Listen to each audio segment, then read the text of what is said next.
قرآن مجید میں اللہ تعالیٰ فرماتے ہیں وَمَا مِن دَابَّةٍ إِلَّا عَلَى اللَّهِ رِزْقُهَا وَيَعْلَمُ مُسْتَقَرَّهَا وَمُسْتَوْدَعَهَا كُلٌّ فِي كِتَابٍ مُبِينٍ۔ زمین میں چلنے والا کوئی جاندار ایسا نہیں جس کا رزق اللہ کے ذمے نہ ہو، وہ اس کی قرارگاہ کو بھی جانتا ہے اور دفن ہونے کی جگہ کو بھی جانتا ہے۔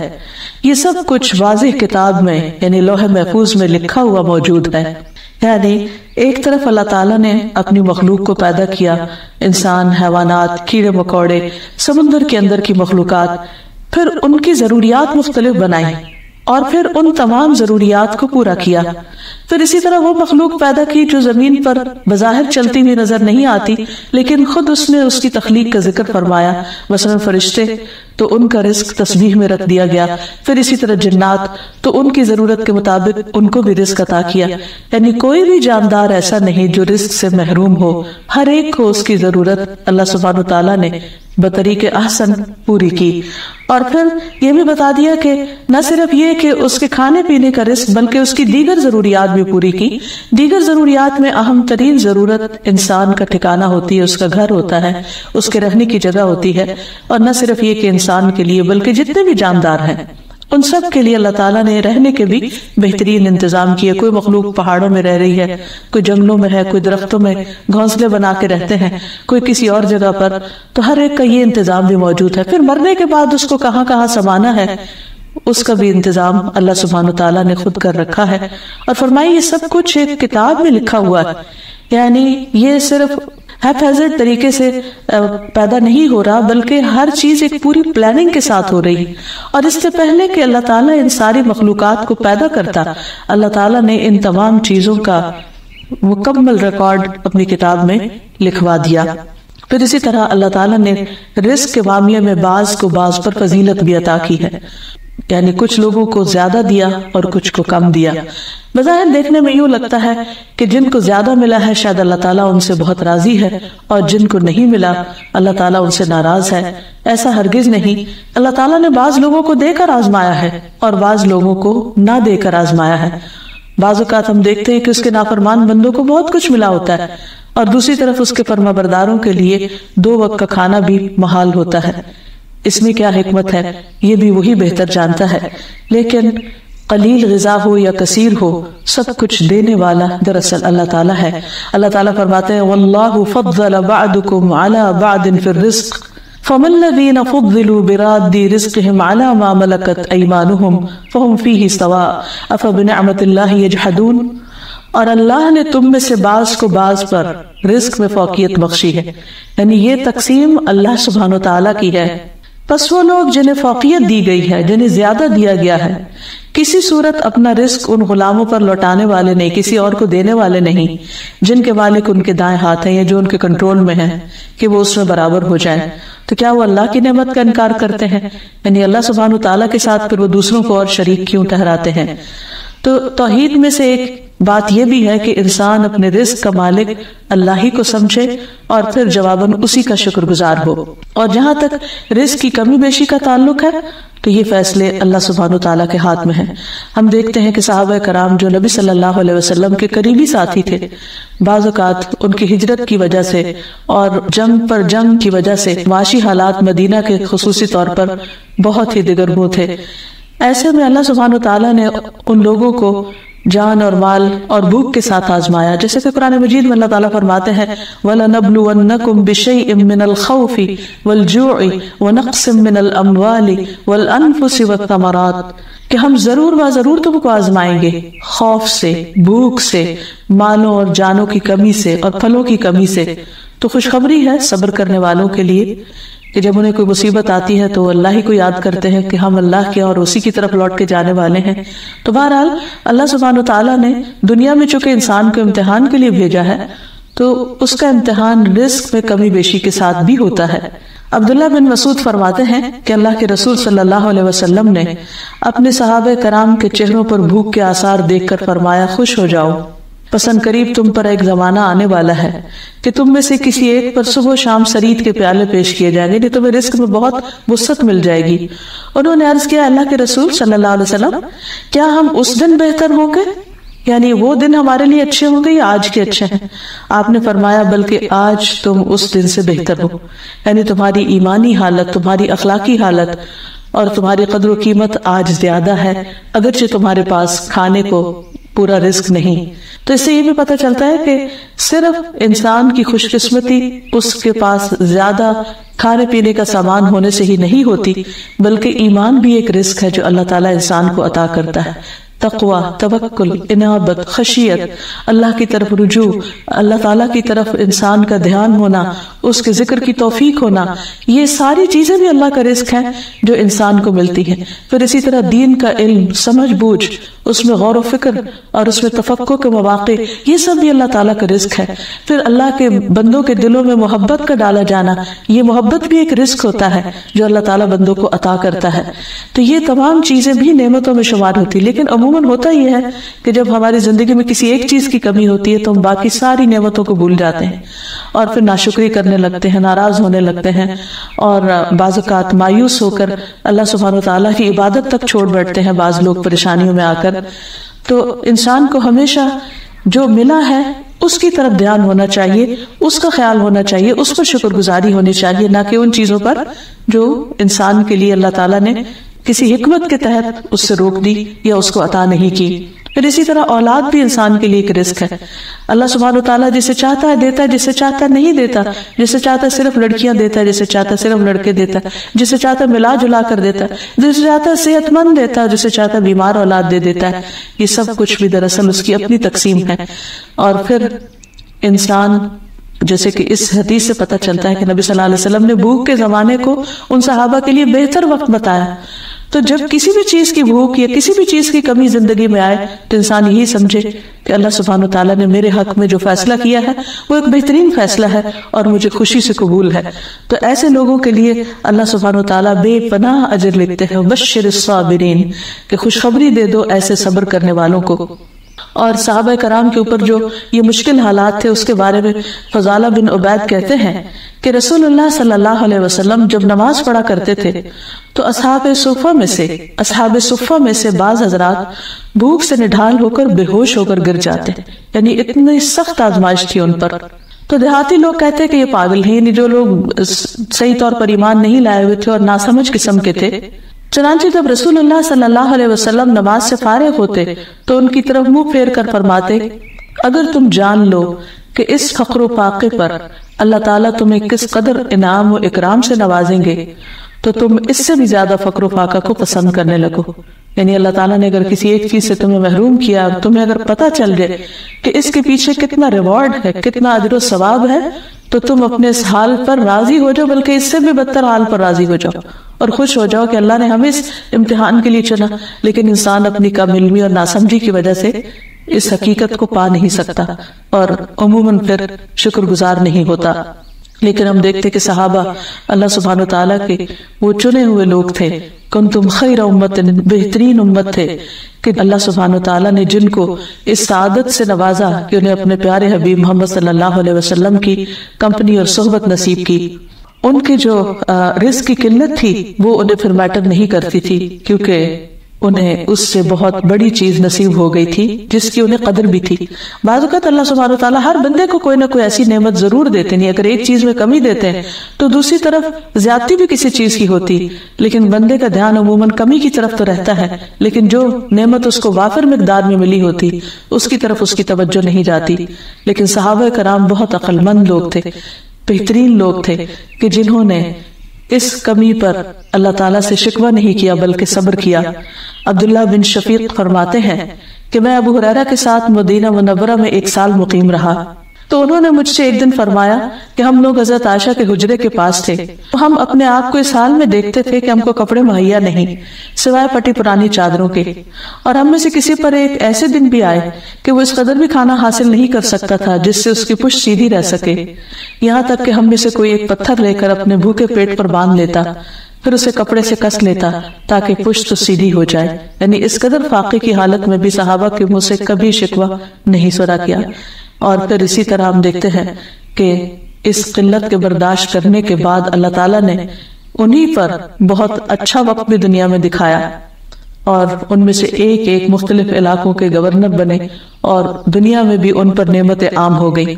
پھر ابو مسعود کہتے ہیں کہ رسول اللہ صلی اللہ علیہ وسلم نے جب ہمیں صدقے کا حکم دیا تو ہم میں سے بہت سے بازار جا کر بوجھ اٹھانے کی مزدوری کرتے اور اس طرح ایک مد غلہ یا کھجور وغیرہ حاصل کرتے جس میں سے صدقہ کرتے، لیکن آج ہم میں سے بہت سو کے پاس لاکھ لاکھ درہم و دینار موجود ہیں، یعنی دنیا میں بھی اللہ تعالیٰ نے ان کو وسعت سے نوازا۔ خود ہم دیکھتے ہیں کہ رسول اللہ صلی اللہ علیہ وسلم کو جب اس بات کی آفر کی گئی کہ ان کے لیے مکہ کے پہاڑ سونے کے بنا دیے جائیں تو انہوں نے اپنے لیے فقر کو پسند کیا، اور بہت دفعہ ایسا ہوتا کہ گھر میں کھانے کے لیے کچھ نہ ہوتا۔ ان سارے حالات میں خود نبی صلی اللہ علیہ وسلم کا طرز عمل کیا تھا؟ روایت میں آتا ہے کہ آپ نے کبھی لگاتار 3 دن تک اپنے گھر والوں کو گندم کی روٹی سے سیر نہیں کیا، یہاں تک کہ آپ اس دنیا فانی سے رحلت فرما گئے۔ آپ صلی اللہ علیہ وسلم کا یہ صبر ایک مثالی صبر ہے۔ تو جہاں تک اللہ سبحانہ وتعالیٰ کے نام المقیت کا تعلق ہے تو ہم دیکھتے ہیں کہ اللہ تعالیٰ نے ہمیں جو رزق عطا کیا اس کی کس قدر اقسام ہیں، انواع ہیں، ورائٹی ہے، اور پھر بھی ہم شکر گزار کم ہی ہوتے ہیں۔ قرآن مجید میں اللہ تعالیٰ فرماتے ہیں وَهُوَ الَّذِي أَنشَأَ جَنَّاتٍ مَعْرُوشَاتٍ وَغَيْرَ مَعْرُوشَاتٍ وَالنَّخْلَ وَالزَّرْعَ مُخْتَلِفًا أُكُلُهُ وَالزَّيْتُونَ وَالرُّمَّانَ مُتَشَابِهًا وَغَيْرَ مُتَشَابِهٍ كُلُوا مِن ثَمَرِهِ إِذَا أَثْمَرَ وَآتُوا حَقَّهُ يَوْمَ حَصَادِهِ وَلَا تُسْرِفُوا إِنَّهُ لَا يُحِبُّ الْمُسْرِفِينَ۔ وہی تو ہے جس نے دونوں طرح کے باغات پیدا کیے، ایک وہ جن کی بیلیں چھپروں پہ چڑھائی جاتی ہیں، دوسرے وہ درخت جو خود اپنے تنے پر کھڑے ہوتے ہیں، ان کی بیل نہیں ہوتی جو چڑھائی جائے۔ نیز کھجوریں اور کھیتیاں پیدا کی جن سے کئی طرح کے پھل یعنی معقولات حاصل ہوتے ہیں۔ نیز اس نے زیتون اور انار پیدا کیے جن کے پھل اور مزے ملتے جلتے بھی ہوتے ہیں اور مختلف بھی۔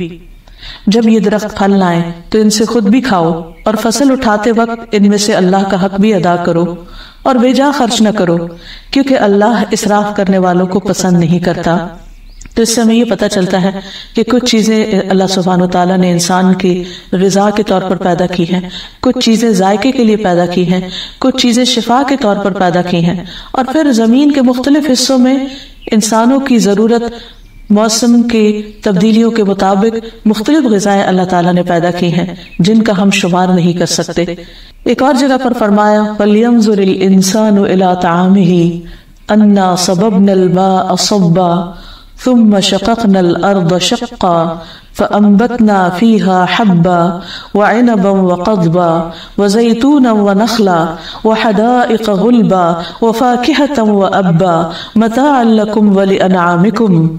انسان کو چاہیے کہ وہ اپنے کھانے کی طرف دیکھے، یعنی اگر انسان چاہتا ہے کہ اللہ سبحانہ وتعالیٰ کی اس صفت پر غور کرے اور اس بنا پر اللہ تعالیٰ کے ساتھ اس کا ایک قریبی تعلق پیدا ہو اور وہ اللہ کا شکر گزار بندہ بنے، تو اسے چاہیے کہ وہ اپنے کھانے پر جو کچھ بھی کھاتا ہے اس پر غور کرے، صرف کھانے پہ توجہ نہ ہو بلکہ غور و فکر بھی ساتھ ساتھ ہو۔ اور غور و فکر کا طریقہ بتا دیا گیا کہ کیسے کرے۔ فرمایا کہ وہ دیکھے کہ ہم نے ہی اوپر سے پانی برسایا، یعنی بارش اللہ تعالیٰ نے برسائی، پھر عجیب طرح سے زمین کو پھاڑا، یعنی جس میں زمین کے اندر بیج تھا، اور کس طرح اللہ تعالیٰ نے بیج کی بھی حفاظت کی، ورنہ زمین میں کتنے بے شمار قسم کے کیڑے مکوڑے ہوتے ہیں، بعض اوقات کچھ زہریلے اثرات ہوتے ہیں، تو اللہ تعالیٰ اس بیج کی بھی حفاظت کرتے، اس گٹلی کی جو کافی عرصے تک زمین کے اندر رہتی ہے اور اس کے بعد اس میں سے کچھ نکلتا ہے، تو اس کو اس کام کے لیے تیار کیا اور پھر پانی کا انتظام کیا، پھر عجب طرح سے زمین کو پھاڑا، یعنی وہ ایک بے جان سا بیج ہوتا ہے، اور بعض بیج تو آپ دیکھیں کہ کتنے ٹائنی ہوتے ہیں، کتنے کمزور ہوتے ہیں، لیکن پھر بھی وہ مٹی کی تہ سے اپنے اللہ سبحانہ وتعالیٰ کی دی ہوئی قوت کے ساتھ باہر آ جاتے ہیں۔ تو اس میں سے ہم نے اناج اگایا اور انگور اور ترکاریاں اور زیتون اور کھجور اور گھنے باغات اور پھل اور چارہ بھی اگائے، یہ سب کچھ تمہارے اور تمہارے مویشیوں کے لیے زندگی کا سامان ہے، یعنی صرف انسانوں کے لیے نہیں، جانوروں کے لیے بھی اللہ سبحانہ وتعالیٰ نے یہ غذائیں پیدا کی۔ اور اس میں ہم دیکھتے ہیں کہ کیسی تقسیم اللہ تعالیٰ نے رکھ دی، کچھ حصہ انسان کھاتا ہے اور جو اس کا بقیہ حصہ ہوتا ہے وہ حیوان کھا لیتے ہیں، کچھ واپس پھر زمین کی کھاد بن جاتا ہے، اور کچھ حصہ بیج کی شکل میں دوبارہ مزید فصل اگنے کے لیے جمع کر لیا جاتا ہے۔ یہ سب کچھ بھی اللہ سبحانہ تعالیٰ ہی کی پلاننگ ہے. لیکن غور کرنے کی بات یہ ہے کہ انسان جب کھائے تو اس سارے طریقہ کار پر بھی غور کرے کہ کتنے مرحلوں کے بعد یہ روزی اس کی پلیٹ میں پہنچی ہے جس کو وہ کھا رہا ہے. اور پھر کھاتے ہوئے اکثر لوگ تو اس میں سے نقص ہی نکالتے رہتے ہیں اور اللہ تعالیٰ کا شکر ادا کرنا بھول جاتے ہیں. حدیث میں آتا ہے کہ اللہ تعالیٰ اس بندے سے خوش ہوتے ہیں، راضی ہو جاتے ہیں کہ جو کوئی لقمہ کھاتا ہے یا پانی کا گھونٹ پیتا ہے تو وہ اللہ سبحانہ تعالیٰ کی تعریف کرتا ہے کہ جس نے اس کو یہ کھلایا اور پلایا ہے. پھر اسی طرح اللہ تعالیٰ ایک اور جگہ پر فرماتے ہیں کہ يُنبِتُ لَكُمْ بِهِ الزَّرْعَ وَالزَّيْتُونَ وَالنَّخِيلَ وَالْأَعْنَابَ وَمِنْ كُلِّ الثَّمَرَاتِ إِنَّ فِي ذَلِكَ لَآيَةً لِقَوْمٍ يَتَفَكَّرُونَ. وہ اس پانی سے تمہارے لیے کھیتی، زیتون، کھجور، انگور اور ہر طرح کے پھل پیدا کرتا ہے. کس طرح انسان کی ضروریات کے لیے کہاں کہاں سے المقیت روزی فراہم کرتا ہے. غور و فکر کرنے والوں کے لیے اس میں ایک بڑی نشانی ہے. سورۃ النحل میں فرمایا وَمِن ثَمَرَاتِ النَّخِيلِ وَالْأَعْنَابِ تَتَّخِذُونَ مِنْهُ سَكَرًا وَرِزْقًا حَسَنًا إِنَّ فِي ذَلِكَ لَآيَةً لِقَوْمٍ يَعْقِلُونَ. نیز کھجور اور انگور کے پھلوں سے بھی ہم تمہیں ایک مشروب پلاتے ہیں. یعنی اللہ تعالیٰ نے کھانے کے سامان بھی پیدا کیے اور اس کے ساتھ ساتھ پینے کے بھی، جس سے تم نشہ آور بھی بنا لیتے ہو اور عمدہ رزق بھی. اور یہاں ایک لطیف اشارہ ہے کہ اللہ نے تو تمہیں حلال پاک طیب رزق عطا کیا اور تم اس کے ساتھ کیا سلوک کرتے ہو. اہل دانش کے لیے اس میں بھی ایک نشانی ہے. تو گویا آ چکے ہمیں پھلوں میں اور غذاؤں میں غور و فکر کرنے کی دعوت دی گئی ہے. تو آئیے ہم دیکھتے ہیں چند غذاؤں کی طرف جن کے بارے میں نبی صلی اللہ علیہ وسلم نے کچھ فوائد بھی بتائے ہیں اور اللہ سبحانہ تعالیٰ نے جو وحی کے ذریعے ہمیں بتایا ہے کہ کون کون سی چیز انسان کے لیے کس قدر فائدہ مند ہے. سب سے پہلے آپ دیکھتے ہیں کہ دودھ ہے. اللہ تعالیٰ قرآن مجید میں فرماتے ہیں وَإِنَّ لَكُمْ فِي الْأَنْعَامِ لَعِبْرَةً نُسْقِيكُم مِّمَّا فِي بُطُونِهِ مِن بَيْنِ فَرْثٍ وَدَمٍ لَبَنًا خَالِصًا صَائِغًا لِلشَّارِبِينَ. نیز تمہارے لیے چوپایوں میں بھی نشان عبرت موجود ہے. یعنی کس طرح اللہ تعالیٰ نے تمہارے لیے دودھ کا انتظام کیا کہ ایسی فیکٹریاں لگائیں جو چلتی پھرتی ہیں اور کتنی چھوٹی ہیں کہ ان کے اندر یہ ملک کی پروسیسنگ ہوتی ہے. وہ کیا کھاتے ہیں اور پھر کیا چیز کہاں سے اتنی بہترین شکل میں نکلتی ہے. ان کے پیٹوں میں غذا کا فضلہ اور خون موجود ہوتا ہے. تو ان دونوں چیزوں کے درمیان سے ہم تمہیں خالص دودھ پلاتے ہیں جو پینے والوں کے لیے خوشگوار ہوتا ہے. یعنی جو خون اور فضلے کے جوار میں رہ کر بھی متاثر نہیں ہوتا اور جب انسان تک پہنچتا ہے تو صاف ستھرا، خوشگوار، خوشبودار اور ایک بہترین شکل میں ہوتا ہے. حالانکہ اسی پیٹ کے اندر اور چیزیں بھی بن رہی ہوتی ہیں. رسول اللہ صلی اللہ علیہ وسلم نے دودھ کے بارے میں فرمایا کہ دودھ کے سوا اور کوئی ایسی چیز نہیں جو کھانے اور پینے دونوں سے کفایت کرے. یعنی دودھ کھانے کا کام بھی کرتا ہے اور پینے کا بھی کرتا ہے، ایک مکمل غذا ہے. پھر اسی طرح شہد انسان کی ضرورت ہے. اس کے لیے اللہ تعالیٰ نے کیسی فیکٹری لگائی اور کس طرح ایک چھوٹی سی مکھی کے ذریعے کتنی بڑی چیز کہ جس کو انسان اپنی فیکٹریوں میں بنانے سے عاجز ہیں وہ تیار کر کے دی کہ جس میں انسان کے لیے غذا بھی ہے اور شفا بھی ہے. فرمایا وَأَوْحَى رَبُّكَ إِلَى النَّحْلِ أَنِ اتَّخِذِي مِنَ الْجِبَالِ بُيُوتًا وَمِنَ الشَّجَرِ وَمِمَّا يَعْرِشُونَ ثُمَّ كُلِي مِن كُلِّ الثَّمَرَاتِ فَاسْلُكِي سُبُلَ رَبِّكِ ذُلُلًا يَخْرُجُ مِن بُطُونِهَا شَرَابٌ مُخْتَلِفٌ أَلْوَانُهُ فِيهِ شِفَاءٌ لِلنَّاسِ ان فی ذلک لآیۃ لقوم یتفکرون. اور آپ کے پروردگار نے شہد کی مکھی کی طرف وحی کی کہ پہاڑوں میں، درختوں میں اور انگور کی بیلوں میں اپنا گھر بنا، یعنی چھتا بنا، پھر ہر قسم کے پھل سے اس کا رس چوس اور اپنے پروردگار کی ہموار کردہ راہوں پہ چلتی رہے. یعنی جس درجے کی فلائٹ اس کے لیے رکھی گئی اس پر وہ اڑتی رہے اپنے کام کے لیے. ان مکھیوں کے پیٹوں سے، یہاں یاد رکھیے کہ مکھیوں کے بطون کا لفظ آیا ہے، جو ایک اور غور و فکر کی بات ہے کہ مکھی کتنی چھوٹی لیکن اس کے ایک سے زائد پیٹ ہیں. مختلف رنگوں کا مشروب شہد نکلتا ہے جس میں لوگوں کے لیے شفا ہے. یعنی اس عام جانور جب کچھ کھاتے ہیں تو جو پیٹ میں جاتا ہے وہ سڑان کا شکار ہو جاتا ہے، لیکن یہاں اللہ سبحانہ تعالیٰ کی قدرت دیکھیے کہ وہ اپنے لیے نہیں، ہمارے لیے وہ جوس لیتی ہے مختلف پھلوں سے اور پھر اس کو کس طرح کنورٹ کر کے شہد کی شکل میں نکالتی ہے. یقیناً اس میں بھی ایک نشانی ہے ان لوگوں کے لیے جو غور و فکر کرتے ہیں. اور شہد کے فائدے کس کو نہیں معلوم کہ بہت سے امراض میں شفا کا کام کرتا ہے. پھر اسی طرح کھجور رسول اللہ صلی اللہ علیہ وسلم نے فرمایا عجوہ جنت کے پھلوں میں سے ہے اور اس میں زہر سے شفا ہے۔ آپ صلی اللہ علیہ وسلم نے برنی کھجور کو بھی بہترین کھجور قرار دیا اور فرمایا خود اس میں کوئی بیماری نہیں اور وہ بیماری کو دور کرتی ہے۔ پھر اسی طرح سبزیاں پیدا کی، یعنی پھلوں کے علاوہ سبزیاں، اور سبزیوں میں مثلاً کدو، فرمایا فَنَبَذْنَاهُ بِالْعَرَاءِ وَهُوَ سَقِيمٌ وَأَنبَتْنَا عَلَيْهِ شَجَرَةً مِّن يَقْطِينٍ۔ پھر ہم نے اسے یونس علیہ السلام کو ایک چٹیل میدان میں ڈال دیا اور وہ بیمار تھے، اور ہم نے اس پر کدو کا بیلدار درخت اگا دیا۔ کدو جو ہے غذا بھی ہے اور بیماریوں سے علاج بھی ہے، کیونکہ یونس علیہ السلام اس وقت مچھلی کے پیٹ سے جب نکلے تو اس کے ایسڈز وغیرہ سے ان کی سکن بھی متاثر تھی اور وہ بیمار بھی تھے، تو اللہ تعالیٰ نے ان کی ضرورت کے مطابق ان کے لیے غذا پیدا کر دی۔ پھر اسی طرح پھلوں میں سے خاص طور پر انار کا ذکر قرآن مجید میں ملتا ہے، اور انار کے بھی بہت سے فائدے بتائے گئے ہیں۔ حضرت علی رضی اللہ تعالیٰ عنہ فرماتے ہیں کہ انار کو اندر والے چھلکے سمیت کھایا کرو، کیونکہ معدے کی بیماریوں کا علاج ہے۔ پھر اسی طرح سمندر میں انسان کے لیے غذائیں پیدا کر دی مچھلی کی شکل میں، فرمایا وَهُوَ الَّذِي سَخَّرَ الْبَحْرَ لِتَأْكُلُوا مِنْهُ لَحْمًا طَرِيًّا، وہی تو ہے جس نے سمندر کو تمہارے لیے تمہارے اختیار میں کر دیا۔ یعنی کتنی بڑی چیز ہے، کتنا ہیوج ہے کہ اگر اس میں کوئی چیز گرے تو مل کے نہ دے، لیکن کس طرح اس نے اس میں سے تمہارے لیے غذائیں پیدا کر دی تاکہ تم اس سے تر و تازہ گوشت کھاؤ، اور اس میں بھی انسان کے لیے بہت سے فائدے ہیں، نہ صرف یہ کہ مچھلی کے گوشت میں بلکہ اس کے تیل میں اور باقی چیزوں میں بھی۔ پھر اسی طرح تربوز اور ککڑی اور چکندر اور دیگر سبزیاں پیدا کی۔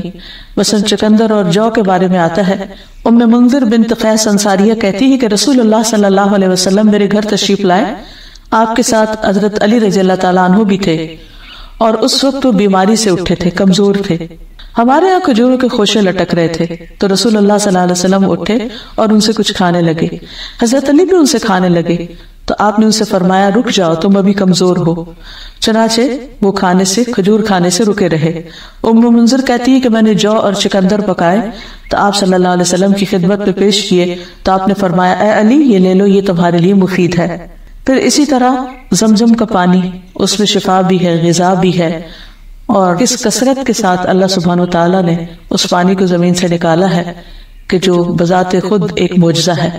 پھر اللہ سبحانہ وتعالیٰ نے صرف جسم کی ضروریات نہیں پوری کی، بلکہ انسان کے لیے روحانی غذا بھی مہیا کی، اس کی عقل کی غذا کا بھی اہتمام کیا، اور پھر دلوں کو معرفت نصیب کی، ایمان کی دولت سے نوازا، اور ایمان کو دل میں محبوب بھی کر دیا۔ سورۃ الحجرات میں فرمایا وَلَكِنَّ اللَّهَ حَبَّبَ إِلَيْكُمُ الْإِيمَانَ وَزَيَّنَهُ فِي قُلُوبِكُمْ وَكَرَّهَ إِلَيْكُمُ الْكُفْرَ وَالْفُسُوقَ وَالْعِصْيَانَ اولئک هم الراشدون۔ لیکن اللہ نے تمہارے لیے ایمان کو محبوب بنا دیا اور اسے تمہارے دلوں میں مزین کر دیا، اور اس نے کفر اور گناہ اور نافرمانی کو تمہارے لیے ناپسندیدہ بنا دیا۔ یہی لوگ ہدایت والے ہیں، یعنی ہدایت پر کون ہے؟ جس کے دل میں ایمان کا نور ہے، اور یہ بھی اللہ تعالیٰ کی توفیق سے ہی نصیب ہوتا ہے۔ پھر اسی طرح انسان کی روحانی ضروریات پوری کرنے کے لیے اپنا کلام ہمارے پاس بھیجا، قرآن مجید، جس میں انسان کے لیے ہدایت بھی ہے، رحمت کا ذریعہ بھی ہے اور شفا بھی ہے۔ فرمایا یا ایھا الناس قد جاءتکم موعظۃ من ربکم وشفاء لما فی الصدور وہدی ورحمۃ للمؤمنین۔ لوگوں، تمہارے پاس تمہارے پروردگار کی طرف سے نصیحت آ چکی ہے، یہ دلوں کے امراض کی شفا اور مومنوں کے لیے ہدایت اور رحمت ہے۔ یعنی قرآن مجید خاص طور پر انسان کے دل کی خوشی اور دل کی راحت کا باعث ہے، اور دلوں کے اندر جتنے بھی غم، تکلیفیں، پریشانیاں ہیں، ان کا علاج ہے اس میں۔ سورۃ الاسراء میں فرمایا وَنُنَزِّلُ مِنَ الْقُرْآنِ مَا هُوَ شِفَاءٌ وَرَحْمَةٌ لِّلْمُؤْمِنِينَ۔ اور ہم قرآن میں جو کچھ نازل کرتے ہیں وہ مومنوں کے لیے شفا اور رحمت ہے۔ پھر ذکر کو روح کی غذا بنایا اور دلوں کے اطمینان کا ذریعہ بنایا۔ ارشاد باری تعالیٰ ہے الذین آمنوا وتطمئن قلوبهم بذکر اللہ الا بذکر اللہ تطمئن القلوب۔ جو لوگ ایمان لاتے ہیں اور ان کے دل اللہ کے ذکر سے مطمئن ہو جاتے ہیں، یاد رکھو اللہ کے ذکر ہی سے دل مطمئن ہوتے ہیں۔ یعنی دلوں کو اچھا کھانا خوش نہیں کر سکتا، اچھا لباس خوش نہیں کر سکتا، صرف اچھے مناظر ان کے لیے راحت کا سبب نہیں ہوتے جب تک کہ ان کو ذکر کی غذا نہ دی جائے، کیونکہ ہر چیز کی اپنی ایک غذا ہے، ہر جسم کے ہر حصے کی اپنی ایک ضرورت ہے، اور دل کی ضرورت اللہ کا ذکر ہے۔ دل کی حالت مسلسل بدلتی رہتی ہے، اور بعض اوقات بظاہر کوئی سبب نہیں ہوتا لیکن انسان کا دل پریشان ہو جاتا ہے۔ یہ دراصل ایک الارم ہوتا ہے کہ اٹھو اور اللہ کو یاد کرو، تم غافل ہو گئے ہو، لیکن انسان بعض اوقات سمجھتا نہیں کہ اس کی یہ کیفیت کس وجہ سے ہوئی۔ یہ بھی اللہ تعالیٰ کی ایک رحمت ہوتی ہے کہ وہ اس طرح ہمیں اپنے قریب کرتا ہے۔ ہماری بعض ضروریات ہوتی ہیں جو ویسے پوری نہیں ہو سکتی جب تک کہ ہم خاص ذکر نہ کریں، لیکن ہم بھولے ہوئے ہوتے ہیں، تو دل کی یہ کیفیت ہمیں یاد دہانی کراتی ہے، تو ایسے میں فوراً اللہ کے ذکر کی طرف لپکنا چاہیے۔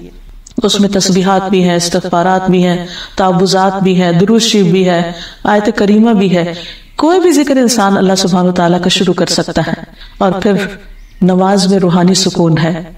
سالم بن ابو جعد سے روایت ہے کہ ایک آدمی نے کہا، کاش میں نماز پڑھ لیتا تو سکون پاتا، تو دوسرے لوگوں نے گویا اس کے انداز پر عیب لگایا، اچھا نہیں سمجھا، تو اس نے کہا، میں نے رسول اللہ صلی اللہ علیہ وسلم سے سنا ہے، آپ فرماتے تھے، اے بلال نماز کی اقامت کہو، ہمیں اس سے راحت پہنچاؤ، یعنی اگر دل میں بے چینی ہے یا پریشانی ہے تو نماز پڑھو۔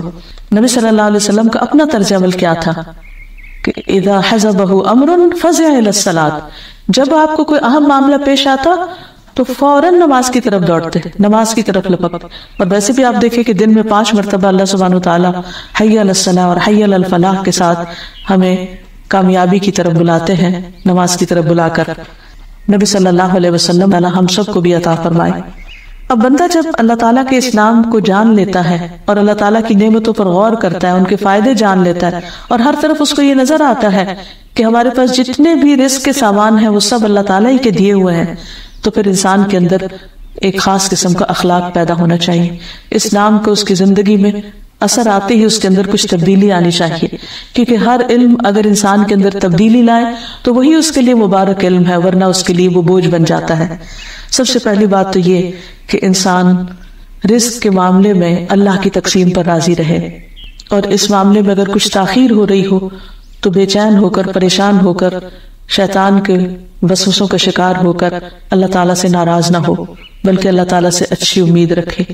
پھر اسی طرح دوسری بات یہ ہے کہ جب انسان کو یہ معلوم ہے کہ اسے اللہ رزق دے رہا ہے تو وہ اس کے بندوں پر بھی خرچ کرے اور اس کے بندوں کو اپنے رزق میں شریک کرے۔ قرآن مجید میں اللہ تعالیٰ اپنے متقی بندوں کی صفات بیان کرتے ہیں، وَمِمَّا رَزَقْنَاهُمْ يُنْفِقُونَ، کہ جو رزق ہم نے ان کو عطا کیا ہے اس میں سے وہ خرچ کرتے ہیں، خواہ وہ مال و دولت ہے، کھانا پینا ہے، یا علم ہے، یا باقی نعمتیں جو اللہ تعالیٰ نے عطا کی ہیں، وہ ان کو صرف اپنی ذات کے لیے نہیں رکھتا بلکہ وہ تقسیم کرتا ہے، شیئرنگ کرتا ہے۔ پھر اسی طرح یہ کہ کھانے پینے کے معاملے میں انسان اعتدال برتے، نہ تو ضرورت سے کم کھائے اور نہ ضرورت سے زیادہ کھائے۔ اللہ تعالیٰ قرآن پاک میں فرماتے، کلوا واشربوا ولا تسرفوا، کھاؤ پیو لیکن اسراف نہ کرو، ضائع نہ کرو، بقدر ضرورت کھاؤ، اور پھر دوسروں کو بھی اس میں شریک کرو۔ پھر یہ ہے کہ کھانوں میں سادگی اختیار کرنی چاہیے، کیونکہ انسان کا بہت سا وقت اگر ایسی خوراک کی تیاری میں لگ جائے کہ جو اس کی عبادات کو متاثر کر دے یا اس کی زندگی کے باقی فرائض میں رکاوٹ بن جائے، تو یہ کچھ پسندیدہ امور نہیں، کیونکہ اللہ سبحانہ وتعالیٰ کسی بھی معاملے میں اسراف کو پسند نہیں کرتا۔ انہ لا يحب المسرفین، وہ اسراف کرنے والوں سے محبت نہیں رکھتا۔ پھر اسی طرح یہ ہے کہ انسان اپنے متعلقین کی روزی کو ضائع نہ کرے، اپنے گھر والوں کا اگر وہ ذمہ دار ہے، جیسے ایک مرد کے اوپر ذمہ داری ہے اپنے بیوی بچوں کے نان نفقہ کی، تو اس کے لیے وہ محنت کرے، کوشش کرے اور ان کو ذلت سے بچائے، اور خوش دلی سے اپنے اہل و عیال پر خرچ کرے، کیونکہ شوہر اگر اپنی بیوی کو ایک لقمہ بھی کھلاتا ہے تو وہ بھی اس کے لیے صدقہ لکھا جاتا ہے، تو اپنے اہل و عیال کو کھلانا بھی صدقہ ہے، اپنے بچوں کو کھلانا بھی یعنی ثواب کا کام ہے۔ پھر اسی طرح یہ ہے کہ جب انسان اللہ تعالیٰ کے اس نام سے واقفیت حاصل کر لیتا ہے تو جب کبھی روزی کے معاملے میں پریشان ہو تو اللہ تعالیٰ کے اس نام کے ساتھ دعا کر سکتا ہے کہ یا مقیت، اے سب کو روزی دینے والے، تو میری روزی کا بھی بندوبست فرما اور حلال سے عطا فرما۔ جس طرح حضرت ابراہیم علیہ السلام نے اپنی اولاد کے لیے روزی کی دعا کی تھی. انہوں نے کہا تھا ربنا انی اسکنت من ذریتی بواد غیر ذی زرع عند بیتک المحرم ربنا لیقیموا الصلاة فاجعل افئدة من الناس تهوی الیہم وارزقهم من الثمرات لعلهم یشکرون.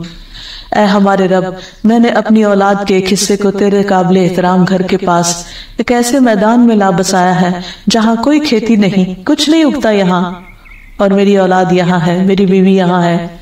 اور کیوں لا بسایا ہے؟ تاکہ وہ نماز قائم کرے، تاکہ وہ نماز قائم کرے عبادت کے لیے، توحید کی غرض سے.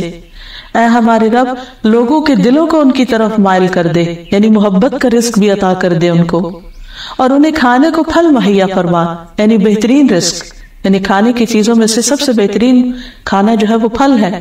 تو اس کی دعا مانگی، توقع ہے کہ وہ شکر گزار رہیں گے. تو اس سے یہ پتہ چلتا ہے کہ اچھا کھانا جو ہے اگر اعتدال کے ساتھ اور حلال طریقوں سے کھایا جائے تو اس میں کوئی ممانعت نہیں ہے. ابراہیم علیہ السلام نے اگر یہ دعا مانگی تو اس کے پیچھے ایک حکمت ہے. پھر اسی طرح ابراہیم علیہ السلام جب اپنے بیوی بچے کو چھوڑ کر گئے تو واپسی پر جب دوبارہ انہیں وزٹ کرنے کے لیے آئے تو انہوں نے خصوصاً اپنے بیٹے کے لیے پانی اور گوشت کی دعا کی. اللہم بارک لہم فی اللحم والماء، اے اللہ ان کے پانی اور گوشت میں برکت ڈال دے. پھر اسی طرح بہترین اور برکت والے رزق کی دعا کرنی چاہیے. اور پھلوں میں برکت کی دعا نبی صلی اللہ علیہ وسلم فرمایا کرتے تھے کہ اللہم بارک لنا فی ثمرنا وبارک لنا فی مدینتنا وبارک لنا فی ساعنا وبارک لنا فی مدنا. اے اللہ ہمارے لیے ہمارے پھلوں میں برکت عطا فرما، ہمارے لیے ہمارے مدینہ میں برکت عطا فرما، ہمارے لیے ہمارے سا میں برکت عطا فرما، ہمارے لیے ہمارے مد پیمانے میں تولنے، ناپ تول کے پیمانے میں برکت عطا فرما. اے اللہ ابراہیم علیہ السلام تیرے بندے اور تیرے خلیل اور تیرے نبی ہیں، اور میں تیرا بندہ اور تیرا نبی ہوں. انہوں نے مکہ کے لیے تجھ سے دعا کی تھی اور میں مدینہ کے لیے تجھ سے ان دعاؤں کی طرح اور ان سے دگنی دعا کرتا ہوں جو کہ تجھ سے انہوں نے مکہ کے لیے کی تھی. پھر آپ چھوٹے بچے کو بلا کر اسے یہ پھل دے دیا کرتے تھے، یعنی جب پھل دیکھتے تھے نیا اترتا تھا تو اس وقت آپ یہ دعا پڑھتے. پھر اسی طرح یہ ہے کہ اگر کوئی اور بندہ کھانا کھلائے تو اس کے لیے بھی برکت کی دعا کرنی چاہیے. پھر خود کھانے کے بعد بھی دعا کرنی چاہیے، اللہم بارک لنا فیہ واطعمنا خیرا من، اے اللہ ہمارے اس کھانے میں برکت ڈال دے اور ہمیں اس سے زیادہ عطا کر، اس سے بہتر عطا کر. پھر ہے الحمدللہ الذی اطعمنی ھذا الطعام ورزقنیہ من غیر حول منی ولا قوہ. تمام تعریفیں اللہ کے لیے ہیں جس نے یہ کھانا مجھے کھلایا اور میری کسی قوت اور طاقت کے بغیر مجھے عطا کیا. تو اللہ تعالیٰ سے دعا ہے کہ وہ ہمیں حلال رزق عطا کرے اور ہمیں ایسی کسی آزمائش میں نہ ڈالے کہ جس سے ہمارے ایمان کو خطرہ لاحق ہو. وآخر دعوانا ان الحمد للہ رب العالمین. السلام علیکم ورحمۃ اللہ وبرکاتہ.